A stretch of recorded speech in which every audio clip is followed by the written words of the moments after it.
Okay, before I move to read some of the other things I have to read while I'm here,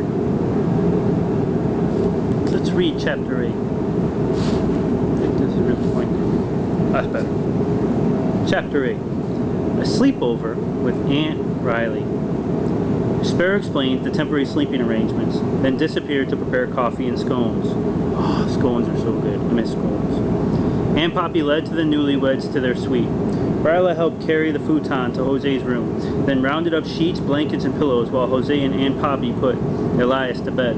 Mr. Tamro fetched its sleeping twin from the parlor and carried her to the attic. Ryla pleaded silently with Cranberry every step of the way. "Please stay in your cabinet. Don't come out to see what's going on."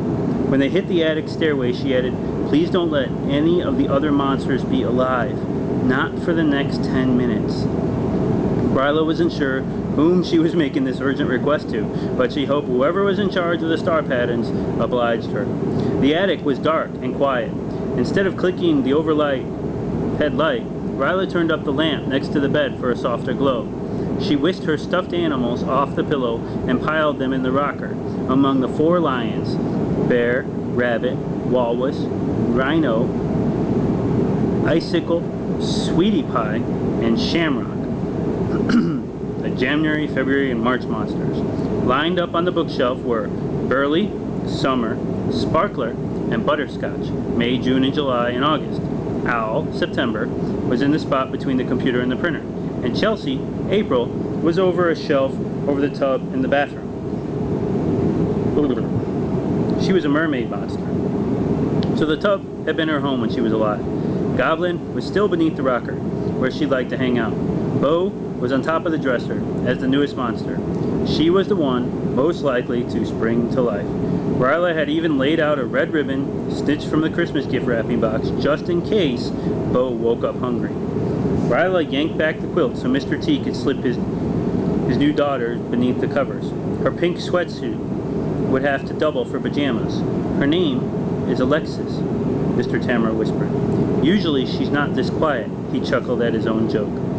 A scratching sound echoed from the bathroom. Mr. T glanced in the direction as if he expected someone to enter the room. "Hush, Cran." Mr. Tamro started to tuck the quilt around the sleeping child. Ryla stopped him. "You forgot to take off her shoes." "Blame it on jet lag," he said, removing them. "Thanks." Faint music began to play. "Let it snow, let it snow, let it snow." Mr. T peered around the room. "Did you turn on the radio?" "Ooh, yikes." Ryla glanced at Bo. The monster's eyes followed her movement. "Please don't move. Don't get up. Don't." The music grew louder. "My radio alarm must have been set for the wrong time," Ryla explained in a suddenly shaky voice. I can fix it." Ryla lunged for the door, hoping Mr. T wouldn't follow, but he hunched over a tiny lamp in the bed, fussing with the blankets. "She likes to hear a story before she falls asleep." "I'll tell her one," Ryla blurted. "I mean, if she wakes up. She might be frightened if she doesn't know where she is," he added in a thoughtful tone. Al, Ryla paused, not sure what to do in this situation. "But I've told her so much about you," he continued, "and she's been really excited about coming here to meet you. I'm sure she'll be tickled to wake up and find herself at a sleepover with Aunt Riley." "Aunt Riley?" "Better get downstairs," Ryla urged. "Coffee and scones away." Mr. T tucked in the quilt, tiptoed half across the room, then paused. "Could you shut off that music so it doesn't wake her? Seems to be getting louder." "Oh boy." Ryla had no idea how to shut off the music. Behind Mr. T's back, Bo stood on her spindly candy cane legs and stretched as if waking from a nap. In the dim light, she looked so bizarre, like a Keebler elf escaped from a bag of cookies. The radio is pretty complicated. I may have to take it apart. Well, I need to get downstairs first so I can see if Sparrow needs me. She's been so hard to live with lately. I think it's because my dad's coming for Christmas." And, "Oh, your father," Mr. Tamaro exclaimed. "Poppy told me you found him through the internet. How fabulous. I can't wait to meet him." "Yes," changed the subject. "Get Mr. T out of here." "When do you expect him to arrive?" Talking fast, Ryla grabbed Mr. T's sleeve and drew him in the door, filling him in on the details about her father. She wasn't worried about leaving Alexis alone for a few minutes. How would Bo even notice a tiny lump in the bed fast asleep? On the way downstairs, she thought about the time she tried to tell Mr. Tamro the truth about the monsters. How the legend was more than a legend. How the monsters were real, not cozy collectibles, the way the Monster of the Month Club said they were.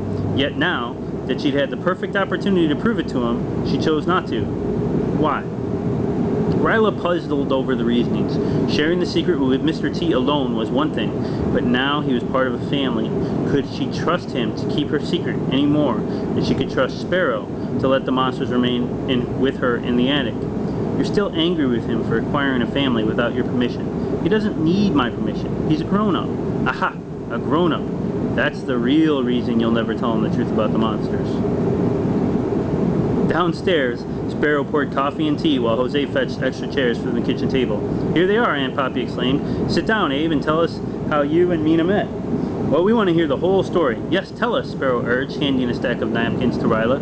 Aunt Poppy set honey and soy milk on the table and lifted raisin scones from the oven. The aroma of nutmeg and spiced tea gave a Christmassy feel to the kitchen.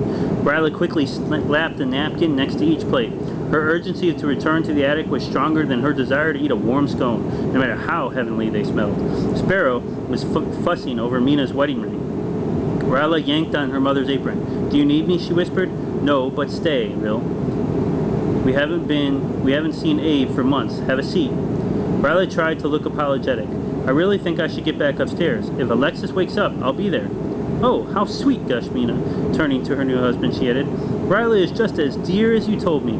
Guilt heated Ryla's neck, so her motives weren't pure. She wanted to get back to the attic to check on Bo and Cranberry, too. Mina touched her arm. If you need us, or Alec bothers you, please come knock on our door. Sparrow acted so pleased at the way Mina had praised her incredibly responsible daughter, Ryla's guilt rose 12 more notches. Mina glanced at her watch. Let's see, it's 9 p.m. here, so it would be, pausing and counting on her fingers, 4 o'clock in the morning in Helsinki. Alec might wake up in a few hours because of the time change. I hope she doesn't wake you at an unearthly hour. Not a problem, Rill said, figuring she'd have to stand guard all night anyway for Operation Keep Twins and Monster apart. Thanks, love, Mina said. Ryla dashed upstairs.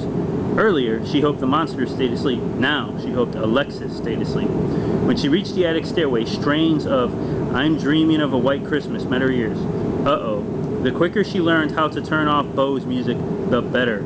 Quietly opening the door, Ryla started to tiptoe inside, then froze.